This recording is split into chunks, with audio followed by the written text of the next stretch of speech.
You know, when we hear all that we heard earlier, it's easy to get discouraged and say, well, I can never live this life. Standard is too high. और जब हम इन बातों को सुनते हैं जिन्हें हम सुन रहे थे, तो बहुत आसान है कि हम निराश हो जाएं और यह कहें कि इस जीवन का स्तर बहुत ऊंचा है और मैं इसके अनुसार नहीं जी That's सकता। another lie of the devil. और यह शैतान का झूठ है। It's an absolute lie of the devil और ये शैतान का पूरा पूरा झूठ है that you cannot live according to God's standards.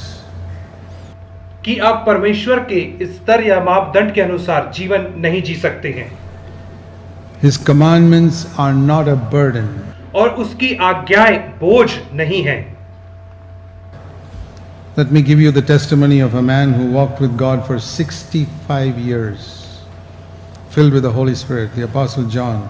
और मैं आपको एक ऐसे मनुष्य की गवाही दूंगा जो पवित्र आत्मा से भर करके परमेश्वर के साथ 65 वर्षों तक चला। उसका नाम प्रेरित यूहन्ना था।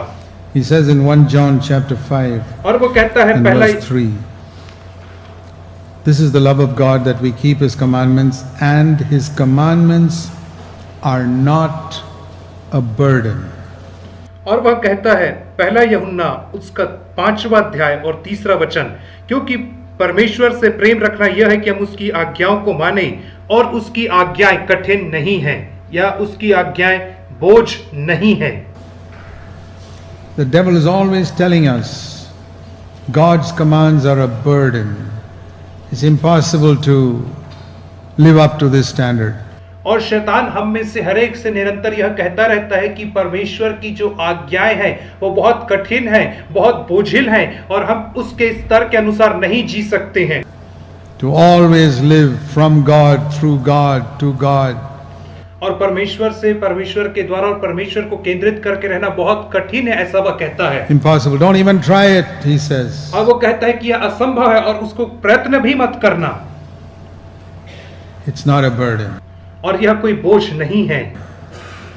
In the beginning, because we are not used to that way of life, we'll find it a little bit of strain.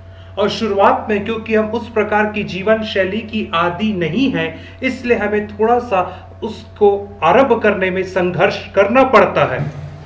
See, anything new that you try, it'll be a bit of a difficulty in the beginning, like a little child going into the swimming pool. और देखिए, जो भी नई चीज आप सीखने की कोशिश करते हैं तो शुरुआत में आपको थोड़ी सी कठिनाई पड़ती है, ठीक वैसे ही जैसे एक बच्चा जब वो पहले बार तैरने की कोशिश करता है। He's scared to go in. He said, no, no, no, I'll drown.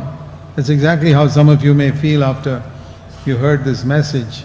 और वो लड़का अंदर जाने से डरता है पानी में और कहता है नहीं, मैं अंदर जाऊंगा तो डूब जाऊंगा। ठीक ऐसे ही आप में से बहुत सारे लोगों को इन वचनों को भी सुन करके लगा होगा। But you see that little child 10 years later, he just loves to jump into the pool and swim effortlessly and floats on his back without even doing anything.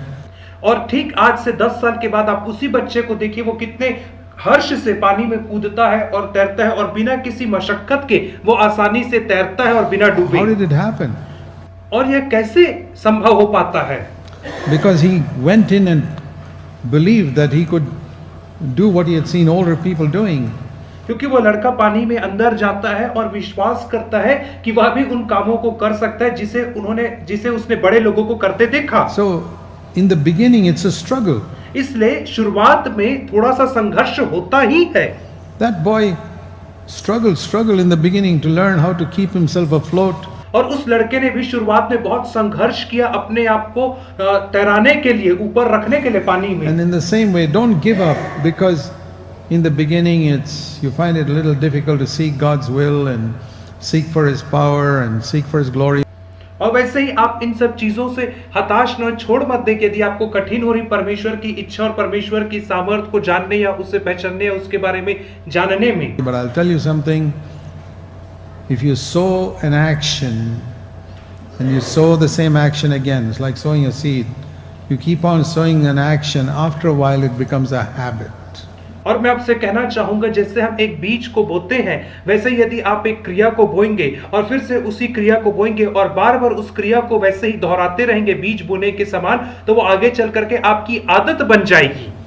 Do you remember how as a little child your parents had to remind you every day to brush your teeth? और क्या आपको याद आता है कि जब आप छोटे बच्चे थे तो कैसे आपके माता पिता आपको हर दिन याद दिलाया करते थे कि आपको अपने दांत साफ करने हैं? It's become a habit now, right? लेकिन आज आप देखते हैं कि यह आपकी आदत बन चुकी है, I hope it's become a habit. और मैं आशा करता हूं कि आपकी आदत बन चुकी होगी। But it wasn't when you were a child. You had to be reminded. You had to be reminded to have a shower and reminded to change your underclothes. परंतु जब आप छोटे थे तभी आपकी आदत में नहीं थी, इसलिए किसी को आपको हर दिन याद दिलाना पड़ता था कि आप नहाइए और आप कपड़े को बदलिए, ऐसे करके। Everything that you keep doing becomes a habit. और जो भी चीज को बार बार करते रहते हैं तो वो धीरे से आगे चल करके आपकी आदत बन जाती है। Even though it's difficult in the beginning. और यद्यपि वो शुरुआत में आपको कठिन लगता है। Now if you go to some jungle and teach a barbarian who's never brushed his teeth in his whole life to brush his teeth, even at the age of 35, he'll find it difficult. He may forget for a few days. और यदि आप एक जंगल में जाएंगे और वहां पे रहने वाले एक जंगली व्यक्ति को प्रतिदिन दांत घिसने या दांत साफ करने के विषय में सिखाएंगे तो भी वो भूल जाएगा कई दिन तक, यद्यपि वो 35 वर्ष का इंसान क्यों ना हो। But if you keep doing it, it'll become a habit. परंतु यदि आप इस काम को करते रहेंगे तो ये धीरे से आपकी आदत बन जाएगी। So I want to say this way of life that I just mentioned to you earlier can become the habit of your life, and you don't have to live in regret over the years that are wasted. और मैं आपसे कहना चाहता हूं कि इन सब बातों को जिन्हें आपने सुना, ये धीरे से चल करके आपके जीवन में एक आदत बन जाएंगी और आपको आपकी पुरानी गलतियों के लिए किसी भी रीति से पछतावे में रहने की कोई आवश्यकता नहीं होगी। Let me give you a wonderful promise. और मैं आपको एक अद्भुत प्रतिज्ञा देता हूं। For those of us who have made a mess of our life in the past. और उन लोगों के लिए यह प्रतिज्ञा है जिन्होंने भूतकाल में अपने जीवन की दुर्दशा कर डाला है। There are many people like that. और ऐसे बहुत सारे लोग हैं जिन्होंने अपने जीवन की दुर्दशा Remember कर this दिया। wonderful verse, Acts 17 and verse 30. प्रेरितों के काम उसका 17 अध्याय और उसके 30 वचन को हम देखेंगे। Acts chapter 17 and verse 30. It says here that God overlooks the times of ignorance,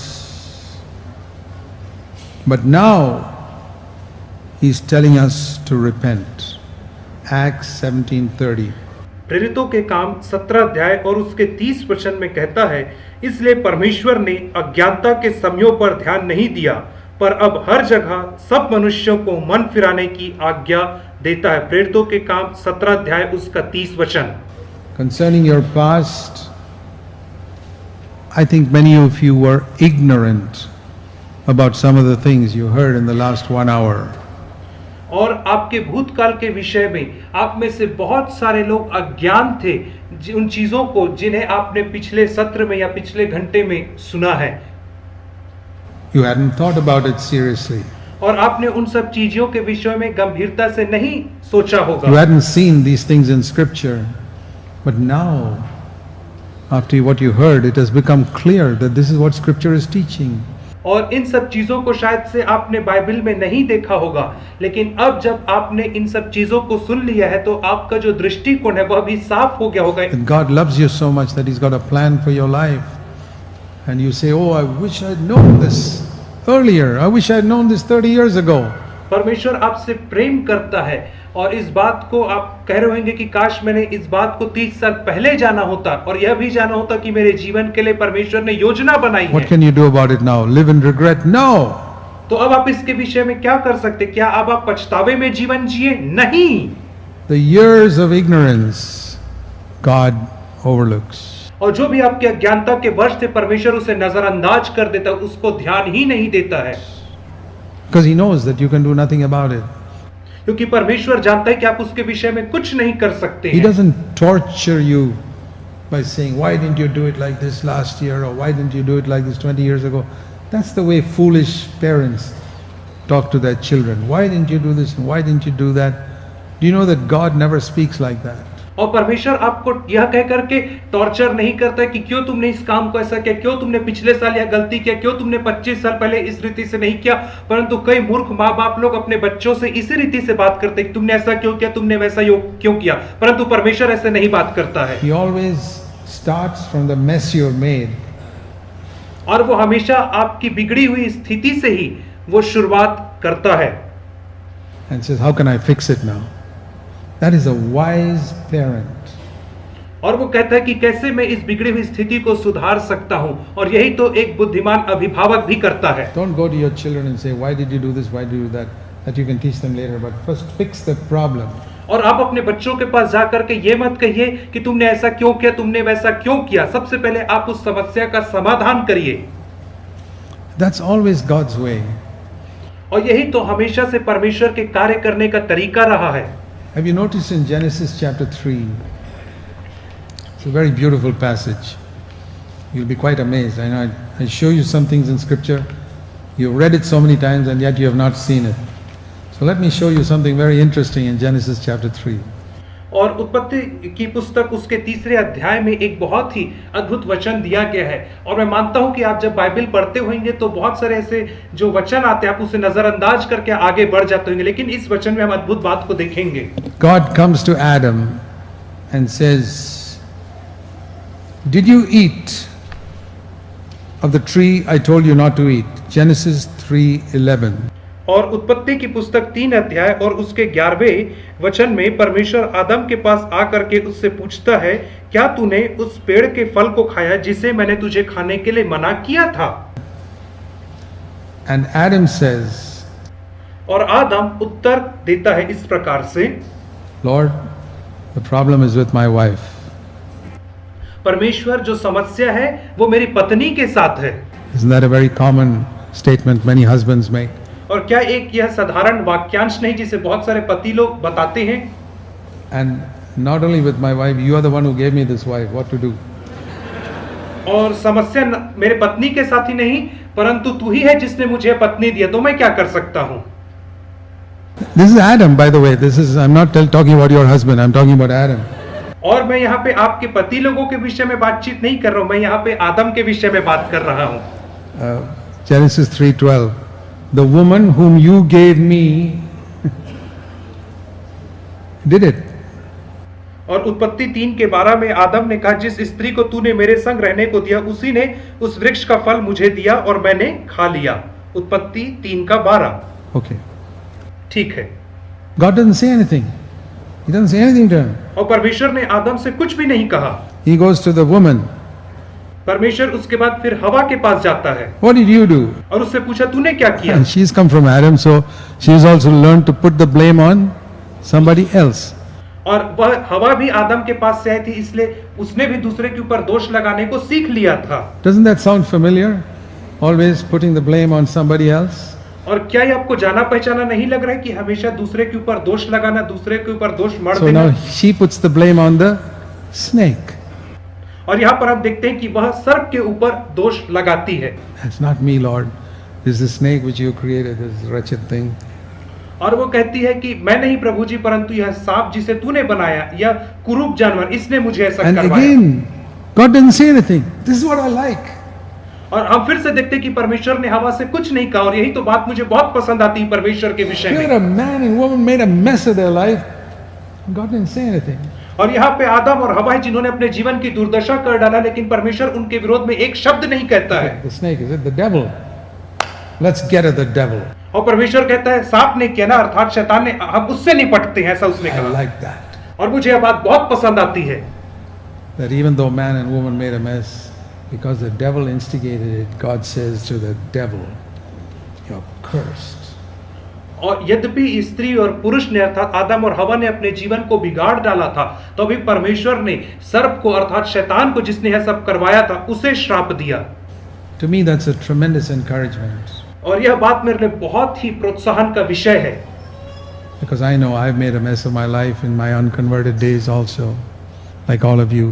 क्योंकि मैं जानता हूं कि जब मेरा नया जन्म नहीं हुआ था तब मैंने अपने जीवन को इसी रीति से बिगाड़ डाला था, जैसे आप में से बहुत सारे Even लोगों ने। after we are converted, we have done so many stupid, foolish things. और हमारा नया जन्म होने के बाद भी हम में से बहुत सारे लोग ने बहुत सारे मूर्खता रूपी कामों को किया है। And we come to God and say, Lord, I did all this. And He doesn't yell at me. और जब हम परमेश्वर के निकट आकर के कहते हैं कि प्रभु जी मैंने इन सब कामों को किया है, बिगाड़ दिया है, तब भी वो हमारे ऊपर नहीं चिल्लाता है। He says, let's deal with the devil. और वो कहता है कि हम शैतान से निपटते हैं। And then He tells the woman, okay, I found a solution to your problem. और तब वह हवा से कहता है कि ठीक है, परंतु मैंने तेरी समस्या का एक समाधान भी खोज निकाला है। You've made a mess. तूने अपने जीवन को बिगाड़ दिया है।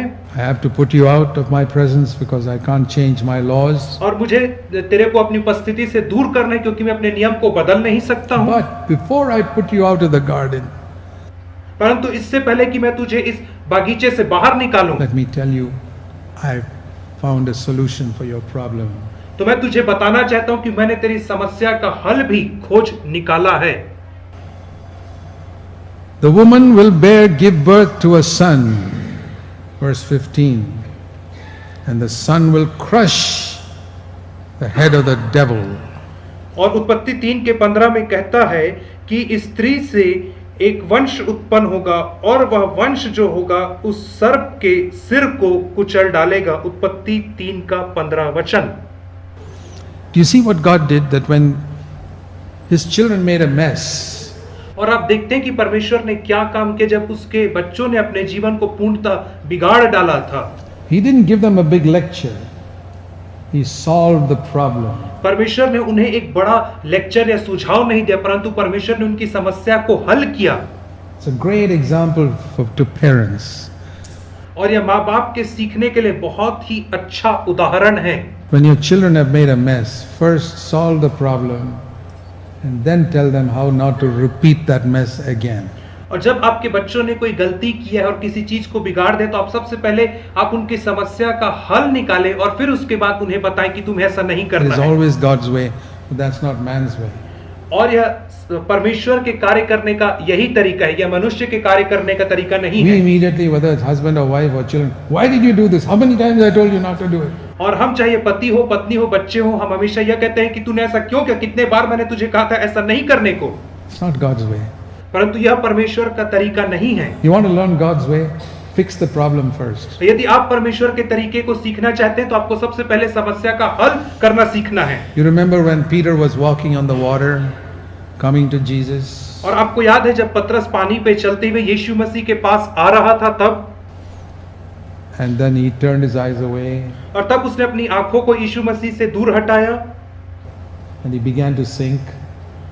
और वह धीरे धीरे डूबने लगा पानी में।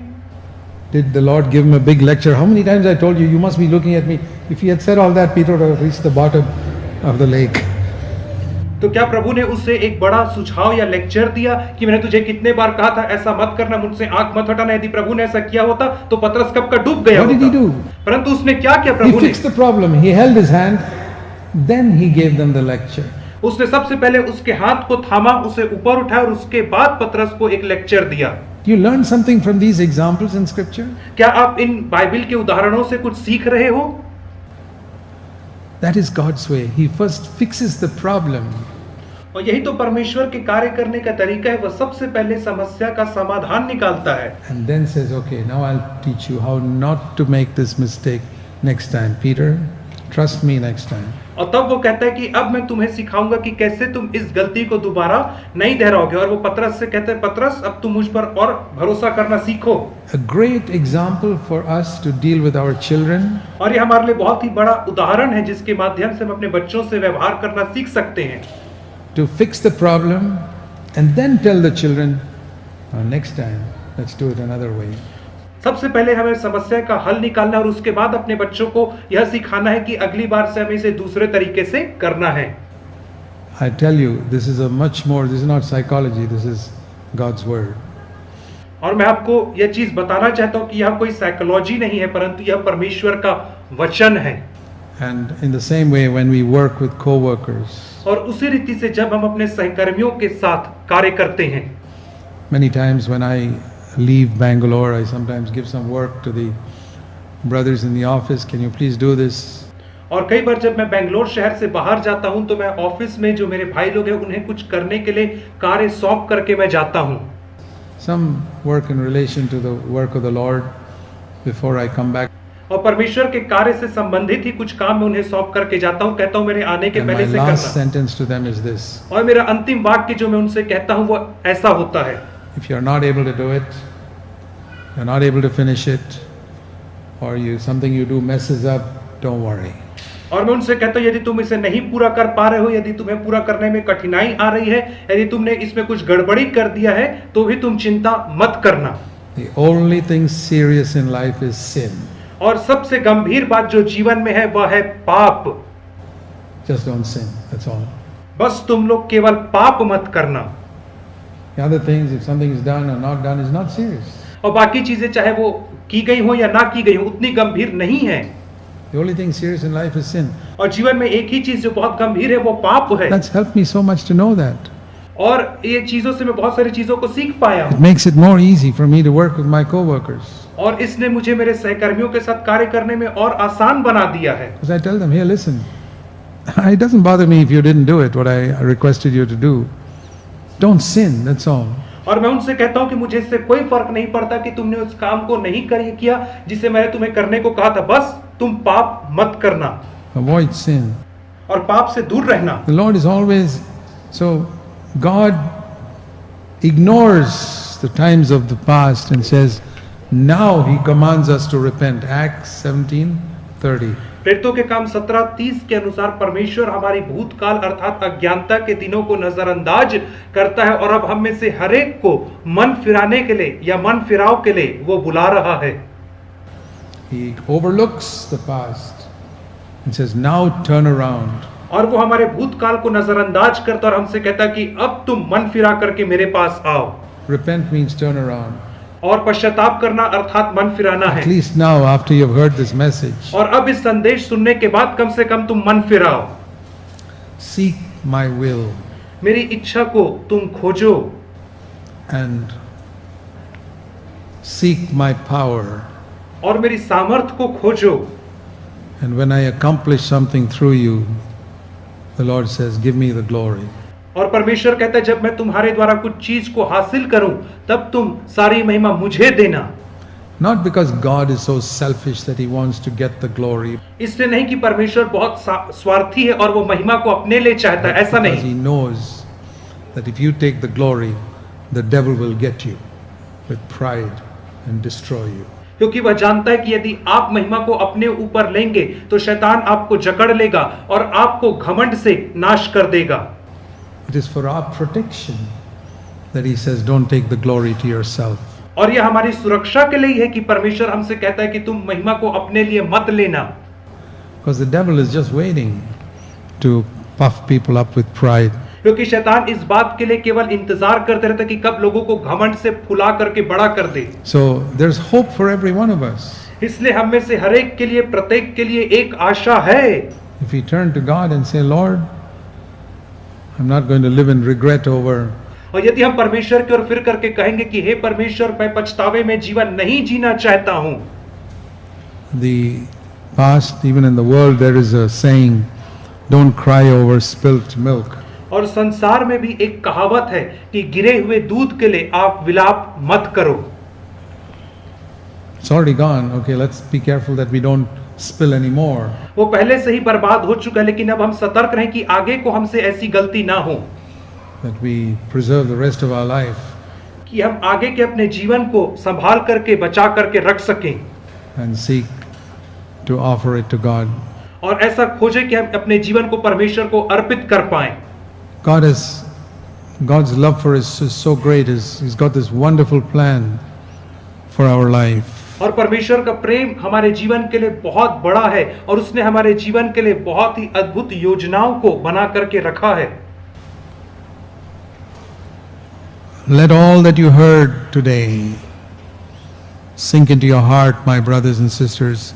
और जो भी बातें आज आपने सुनी है मेरे भाइयों और बहनों, यह बात आपके हृदय में अधिकाई से बसने वाली हो पाए। This is not an impossible life.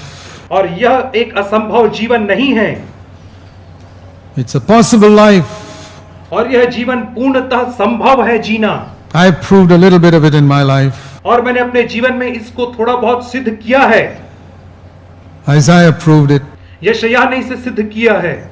Elijah proved it. John the Apostle proved it. एलिय्याह ने इसे सिद्ध किया है। प्रेरित यूहन्ना ने इसे सिद्ध किया है। There are many others who have proved it. और भी बहुत सारे लोग हैं जिन्होंने इसे सिद्ध And किया है। you, weak, insignificant man or woman, the Lord says, I'll pour out my spirit on my sons and my daughters. और आप जो कमजोर और तुच्छ लोग हो, आपसे परमेश्वर कह रहा है, चाहे आप स्त्री हो या पुरुष हो, कि मैं तुम में से हरेक के ऊपर अपनी आत्मा में से उंडेलूंगा। And even on the boys and girls. और तुम्हारे बेटे और बेटियों पर भी मैं अपनी आत्मा I उंडेलूंगा। pray that we shall respond to God. और मैं प्रार्थना करता हूं कि हम परमेश्वर को प्रत्युत्तर Heavenly देंगे। Father, स्वर्गीय पिता, help us that the word of God will come deep into our heart and change us in a permanent way. हमारी सहायता कर कि तेरा वचन हमारे हृदय में अधिकाई से बसने वाला हो सके और हमें पूरी रीति से स्थायी तौर पे परिवर्तित कर That they, we never forget what you spoke to us today. ताकि हम जो बातें आज तूने हमसे कही उसे हम कभी ना भूलने पाए। We pray in Jesus' name. Amen. हम यीशु के नाम से प्रार्थना मांगते हैं, आमीन।